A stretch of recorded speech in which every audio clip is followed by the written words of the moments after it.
शांति। आज 4 सितंबर 2020 के मधुर महावाक्य, जिसमें विशेष बाबा ने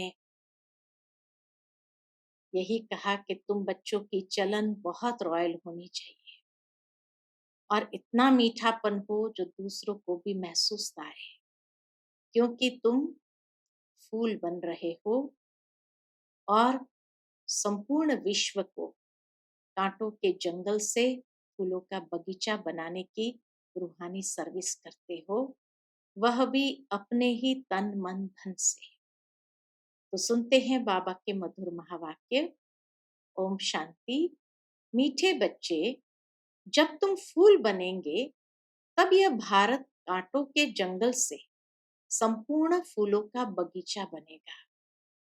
बाबा आया है तुम्हें फूल बनाने।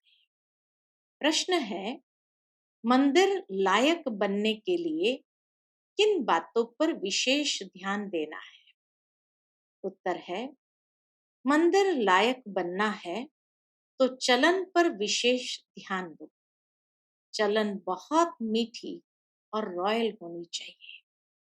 इतना मीठापन हो जो दूसरों को उसकी महसूसता आए। अनेकों को बाप का परिचय दो। अपना कल्याण करने के लिए अच्छी रीति पुरुषार्थ कर सर्विस पर लगे रहो। गीत है, बदल जाए दुनिया न बदलेंगे हम। ओम शांति। रूहानी बच्चे जानते हैं कि बाप ब्रह्मा द्वारा समझा रहे हैं। ब्रह्मा के रथ द्वारा ही समझाते रहते हैं। हम यह प्रतिज्ञा करते हैं कि श्रीमत पर हम इस भारत की भूमि को पतित से पावन बनाएंगे। भारत खास और दुनिया आम, सबको हम पतित से पावन बनने का रास्ता बताते हैं। इतने ख्यालात हर एक को अपनी बुद्धि में रखना है। बहुत सुंदर बात बाबा ने कही कि संगठित रूप में हमें ये ख्यालात बुद्धि के अंदर रखना है कि हमें पावन बन सबको पतित से पावन बनने का रास्ता बताना है। तो संगठन में बहुत बल होता है जो पूरे वाइब्रेशंस को भी चेंज करता है। तो बाबा कहे, इतने ख्यालात हर एक को अपनी बुद्धि में रखना है। बाप कहते हैं, ड्रामा अनुसार जब तुम फूल बन जाएंगे और जब समय आ जाएगा तो संपूर्ण बगीचा बन जाएगा। बागबान भी निराकार को कहा जाता है, माली भी निराकार को कहा जाता है, साकार को नहीं। माली भी आत्मा है न कि शरीर, बागबान भी आत्मा है। बाप समझाएंगे तो जरूर शरीर द्वारा ना, शरीर के साथ ही उनको माली बागबान कहा जाता है, जो इस विश्व को फूलों का बगीचा बनाते हैं। बगीचा था जहां ये देवताएं रहते थे, वहां कोई दुख नहीं था। यहाँ इस कांटों के जंगल में तो दुख है। रावण का राज्य है, कांटों का जंगल है। फट से कोई फूल नहीं बनते। देवताओं के आगे जाकर गाते भी है कि हम जन्म जन्मांतर के पापी है, अजामिल है, ऐसी प्रार्थना करते हैं। अब आकर हमको पुण्य आत्मा बनाओ। समझते हैं अभी हम पाप आत्मा है, कोई समय पुण्य आत्मा थे। अभी इस समय दुनिया में पुण्य आत्माओं के सिर्फ चित्र है। पुण्य आत्माओं के सिर्फ चित्र है, उसमें भी राजधानी के हेड्स के चित्र है। राजधानी के हेड्स कौन है? तो सत्युगी सूर्यवंशी राजधानी के हेड्स है श्री लक्ष्मी और श्री नारायण, और चंद्रवंशी घराने के हेड्स है श्री राम और श्री सीता। तो बाबा कहे, राजधानी के हेड्स के चित्र है और उन्हों को ऐसा बनाने वाला निराकार है शिव। उनका चित्र है बस, और कोई चित्र है नहीं। इसमें भी शिव का तो बड़ा लिंग बना देते हैं। कहते भी है आत्मा स्टार मिसल है, तो जरूर बाप भी ऐसा होगा ना। परंतु उनकी पूरी पहचान नहीं। इन लक्ष्मी नारायण का विश्व में राज्य था। इनके लिए कहाँ भी कोई ग्लानि की बात नहीं लिखते। बाकी कृष्ण को कब द्वापर में कब कहाँ ले जाते हैं। लक्ष्मी नारायण के लिए सब कहेंगे स्वर्ग के मालिक थे। यह है तुम्हारी एम ऑब्जेक्ट। राधे कृष्ण कौन है? मनुष्य बेचारे एकदम मूंझे हुए हैं, कुछ नहीं समझते। जो बाप द्वारा समझते हैं वह समझाने लायक भी बनते हैं, नहीं तो लायक बन नहीं सकते, दैवी गुण धारण कर नहीं सकते। भल कितना भी समझाओ, परंतु ड्रामा अनुसार ऐसा होना ही है। तुम अभी खुद समझते हो, हम सब बच्चे बाप की श्रीमत पर भारत की रूहानी सर्विस करते हैं, अपने ही तन मन धन से। प्रदर्शनी अथवा म्यूजियम आदि में पूछते हैं, कई लोग आते हैं तो पूछते हैं तुम भारत की क्या सेवा करते हो, तो बोलो क्या सेवा करते हैं। तुम जानते हो हम भारत की बहुत अच्छी सर्विस करते हैं। क्या सर्विस करते हैं? जंगल से बगीचा बना रहे हैं।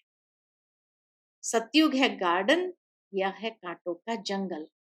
एक दो को दुख देते रहते हैं, यह तुम अच्छी रीति समझा सकते हो। लक्ष्मी नारायण का चित्र भी बहुत अच्छा बनाना चाहिए। मंदिरों में बहुत खूबसूरत चित्र बनाते हैं, है ना? मंदिरों में एक एक मूर्तियों को देखो कितना खूबसूरत बनाते हैं।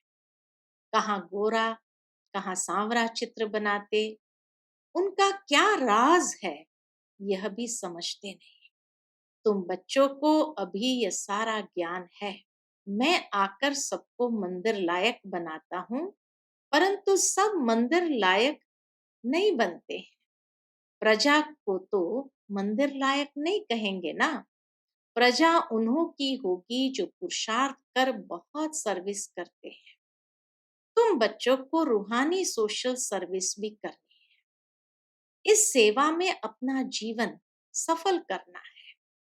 चलन भी बहुत मीठी सुंदर होनी चाहिए, जो औरों को भी मीठेपन से समझा सके। खुद ही कांटा होगा तो किसको फूल कैसे बनाएंगे? उनको तीर पूरा लगेगा नहीं। बाप को याद नहीं करते होंगे तो तीर कैसे लगेगा? अपने कल्याण के लिए अच्छी रीति पुरुषार्थ कर सर्विस में लगे रहो। बाप भी सर्विस पर है ना, तुम बच्चे भी दिन रात सर्विस पर रहो। दूसरी बात समझाते हैं, शिव जयंती पर बहुत बच्चे तारे भेज देते हैं। उनमें भी ऐसी लिखत लिखनी चाहिए जो वह तारे किसको भी दिखाए तो समझ जाए आगे के लिए क्या करना है। उसका पुरुषार्थ किया जाता है। सेमिनार भी इसीलिए करते हैं कि क्या क्या सर्विस करे जो बहुतों को बाप का परिचय मिले। तारे ढेर रखी है, इनसे बहुत काम ले सकते हो। एड्रेस डालते हैं, शिव बाबा केयर ऑफ ब्रह्मा। प्रजापिता ब्रह्मा भी है, वह रूहानी पिता व जिस्मानी पिता। उनसे जिस्मानी रचना रची जाती है। बाप है मनुष्य सृष्टि का रचयिता।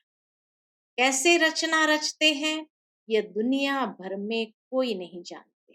शिव बाबा ब्रह्मा बाबा के द्वारा रचना भी कैसे रचते हैं ये बाबा कहे कोई नहीं जानते। बाप ब्रह्मा द्वारा अब नई रचना रच रहे हैं। ब्राह्मण है चोटी। पहले पहले ब्राह्मण जरूर चाहिए। विराट रूप की है यह चोटी।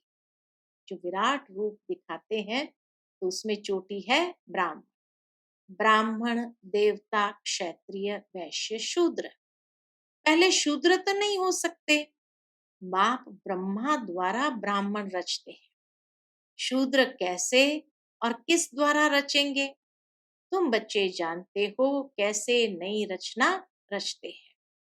यह एडॉप्शन है बाप की। कल्प कल्प बाप आकर शूद्र से ब्राह्मण बनाते हैं। तो बाबा ब्रह्मा द्वारा रचना कैसे रचते हैं? तो बाबा कहे ये एडॉप्शन है, और एडॉप्टेड जो बच्चे हैं वो उनकी रचना है। कल्प कल्प बाप आकर शूद्र से ब्राह्मण बनाते हैं, फिर ब्राह्मण से देवता बनाते हैं। ब्राह्मणों की सर्विस बहुत ऊंची है। वह ब्राह्मण लोग खुद ही पवित्र नहीं है तो दूसरे को पवित्र कैसे बनाएंगे? कोई भी ब्राह्मण, इसीलिए बाबा कहे कोई भी ब्राह्मण सन्यासी को कभी राखी नहीं बांधेंगे। वह कहेंगे हम तो है ही पवित्र। सन्यासी कहेंगे हम तो है ही पवित्र, तुम अपना मुंह देखो। तुम बच्चे भी कोई से राखी नहीं बंधवा सकते। दुनिया में तो सब एक दो को बांधते हैं, बहन भाई को बांधती है। ये रिवाज अभी निकला है। अभी तुम शूद्र से ब्राह्मण बनने के लिए पुरुषार्थ करते हो। समझाना पड़ता है, मेल फीमेल दोनों पवित्रता की प्रतिज्ञा करते हैं। दोनों बता सकते हैं कि हम कैसे बाप की श्रीमत से पवित्र रहते हैं। अंत तक इस काम विकार पर जीत रहे तो पवित्र जगत का मालिक बनेंगे। बाबा कहे इस काम विकार पर जीत रहे, जीत पहनी हुई रहे तो पवित्र जगत का मालिक बनेंगे। पवित्र दुनिया सतयुग को कहा जाता है। सो अब स्थापन हो रही है। तुम सब पवित्र हो। विकार में गिरने वाले को राखी बांध सकते हैं। प्रतिज्ञा कर और फिर पतित बने तो कहेंगे तुम राखी बंधवाने आए थे, फिर क्या हुआ? कहेंगे माया से हार खा ली। यह है युद्ध का मैदान। विकार बड़ा दुश्मन है। इन पर जीत पाने से ही जगत जीत अर्थात राजा रानी बनना है। प्रजा को जगत जीत नहीं कहेंगे। मेहनत तो राजा रानी करते हैं ना। कहते भी है हम तो लक्ष्मी नारायण बनेंगे। वह फिर राम सीता भी बनेंगे। जो फेल हो जाएंगे तो बाबा कहे वह फिर राम सीता भी बनेंगे। लक्ष्मी नारायण के बाद उनके तख्त पर जीत उनके बच्चे की होती है। नेचुरल है, वही वारसदार है। तो बाबा कहे लक्ष्मी नारायण के बाद उनकी गद्दी पर, उनके तख्त पर जीत किसकी होगी? उनके बच्चे की होती है। वह लक्ष्मी नारायण फिर दूसरे जन्म में नीचे चले जाएंगे। भिन्न नाम रूप से बच्चे को गद्दी मिलती है तो उच्च नंबर गिना जाएगा। पुनर्जन्म तो लेते हैं ना। बच्चा तख्त पर बैठेगा तो वो सेकंड ग्रेड हो जाएगा। ऊपर वाला नीचे, नीचे वाला ऊपर आ जाएगा। तो अब बच्चों को ऐसा ऊंच बनना है तो सर्विस में लग जाना चाहिए। पवित्र होना भी बहुत जरूरी है। बाप कहते हैं मैं पवित्र दुनिया बनाता हूँ। अच्छा, पुरुषार्थ थोड़े करते हैं, पवित्र तो सारी दुनिया बन जाती है। तुम्हारे लिए स्वर्ग की स्थापना करते हैं। यह ड्रामा अनुसार होना ही है। यह खेल बना हुआ है। तुम पवित्र बन जाते हो, फिर विनाश शुरू हो जाता है। सतयुग की स्थापना हो जाती है। ड्रामा को तो तुम समझ सकते हो। सतयुग में था देवताओं का राज्य, अभी नहीं, फिर होना है। तुम हो रूहानी मिलिट्री। तुम 5 विकारों पर जीत पाने से जगत जीत बनने वाले हो। जन्म जन्मांतर के पाप कटने के लिए बाबा युक्तियां बताते हैं।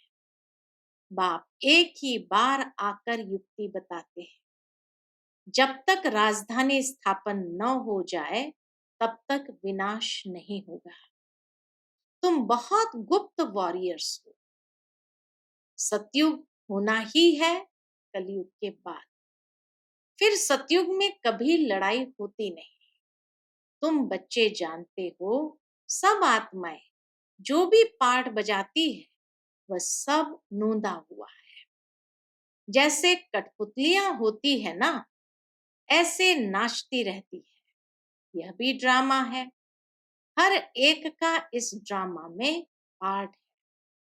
पाठ बजाते बजाते तुम तमो प्रधान बने, फिर अब ऊपर जाते हो, सतो प्रधान बनते हो। नॉलेज तो सेकंड की है। सतो प्रधान बनते हैं, फिर गिरते गिरते तमो प्रधान बनते हैं। फिर बाप ऊपर ले जाते हैं। वास्तव में वह मछलियां तार में लटकती है, इस तार में मनुष्य को डालना चाहिए। ऐसे उतरती कला फिर चढ़ती कला होती है। तुम भी ऐसे चढ़ते हो, फिर उतरते उतरते नीचे आ जाते हो। 5,000 वर्ष लगते हैं ऊपर जाकर फिर उतरने में। यह 84 का चक्र तुम्हारी बुद्धि में है। उतरती कला और चढ़ती कला का राज बाप ने ही समझाया है। तुम्हारे में भी नंबरवार जानते हैं और फिर पुरुषार्थ करते हैं। जो बाप को याद करते हैं वह जल्दी ऊपर जाते हैं। ये प्रवृत्ति मार्ग है। जैसे जोड़ी को दौड़ाते हैं तो जोड़ी का एक एक पांव बांध देते हैं। स्कूल में खेल होता है लेग रेस, और उसमें दो व्यक्ति का एक एक पैर साथ में बांधते हैं और फिर दौड़ते हैं। तो यह भी तुम्हारी दौड़ी है। कोई की प्रैक्टिस नहीं होती तो गिर पड़ते हैं। इसमें भी ऐसा होता है। एक आगे बढ़ता है तो दूसरा रोक लेता है। कहाँ दोनों गिर पड़ते हैं। बाबा वंडर खाते हैं। बूढ़ों को भी काम की आग लगती है तो वह भी गिर पड़ते हैं। ऐसे थोड़ी उसने गिराया।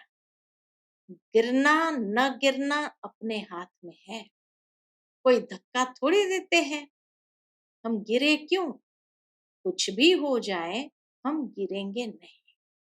गिरे तो खाना खराब, जोर से चमाट लगती है, फिर पछताते भी हैं। हड्डी हड्डी टूट जाती है, बहुत चोट लगती है। बाबा भिन्न भिन्न प्रकार से समझाते रहते हैं। यह भी समझाया, शिव जयंती पर तारे ऐसी आनी चाहिए जो मनुष्य पढ़ने से समझ जाए। विचार सागर मंथन करने लिए बाबा टाइम देते हैं। कोई देखे तो वंडर खाए। कितनी चिट्ठियां आती है, सब लिखते हैं बाप दादा। तुम समझा भी सकते हो। शिव बाबा को बाप, ब्रह्मा को दादा कहते हैं। एक को तो कभी कोई बाप दादा कहते हैं क्या? यह तो वंडरफुल बात है। इसमें सच्चा सच्चा ज्ञान है। परंतु याद में रहे तब किसको तीर भी लगे। घड़ी घड़ी देह अभिमान में आ जाते हैं। बाप कहते हैं आत्म अभिमानी बनो। आत्मा ही शरीर धारण कर पाठ बजाती है। कोई मरता है तो भी कोई ख्याल नहीं। बाबा कहे आत्मा में जो पाठ की नूंद है उसको हम साक्षी होकर देखते हैं। उनको एक शरीर छोड़ दूसरा ले पाठ बजाना। इसमें हम कर ही क्या सकते हैं? यह ज्ञान भी तुम्हारी बुद्धि में है, वह भी नंबरवार। कईयों की बुद्धि में तो ठहरता ही नहीं है, इसीलिए किसको समझा नहीं सकते। आत्मा बिल्कुल ही गरम तवे, हं?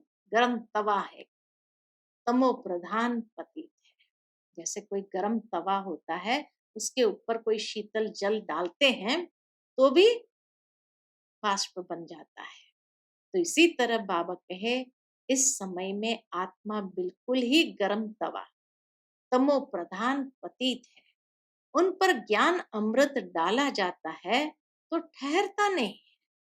जिसने बहुत भक्ति की है उनको ही तीर लगेगा, झट धारणा होगी। हिसाब ही वंडरफुल है। पहले नंबर में पावन, वही फिर पतित बनते हैं। यह भी कितनी समझने की बातें होती है। कोई की तकदीर में नहीं है तो पढ़ाई को छोड़ देते हैं। अगर छोटेपन से ही नॉलेज में लग जाए तो धारणा होती जाएगी। समझेंगे इसने बहुत भक्ति की हुई है, बहुत होशियार हो जाए, क्योंकि ऑर्गन्स बड़े होने से फिर समझ भी जास्ती आती है। जिस्मानी रूहानी दोनों तरफ अटेंशन देने से फिर वह असर निकल जाता है। यह है ईश्वरीय पढ़ाई। फर्क है ना, परंतु जब वह लगन भी लगे, बाबा कहे ईश्वरीय पढ़ाई है, फर्क है, परंतु जब वह लगन भी लगे ना बाबा के साथ, ऐसी बुद्धि की, स्नेह की, प्यार की लगन भी लगे ना, अच्छा। मीठे मीठे सिकिलधे बच्चों प्रति माता पिता बाप दादा का याद प्यार और गुड मॉर्निंग। रूहानी बाप की रूहानी बच्चों को नमस्ते। हम रूहानी बच्चों की रूहानी बाप दादा को याद प्यार, गुड मॉर्निंग और नमस्ते नमस्ते। शुक्रिया बाबा, शुक्रिया। आज की मुरली से धारणा के लिए मुख्य सार है। पहली पॉइंट, रूहानी मिलिट्री बन 5 विकारों पर जीत पानी है। पवित्र जरूर बनना है। श्रीमत पर भारत को पावन बनाने की सेवा करनी है। दूसरी पॉइंट, इस बेहद नाटक में हर पार्ट आत्म अभिमानी होकर बजाना है। कभी भी देह अभिमान में नहीं आना है। साक्षी होकर हर एक एक्टर का पार्ट देखना है।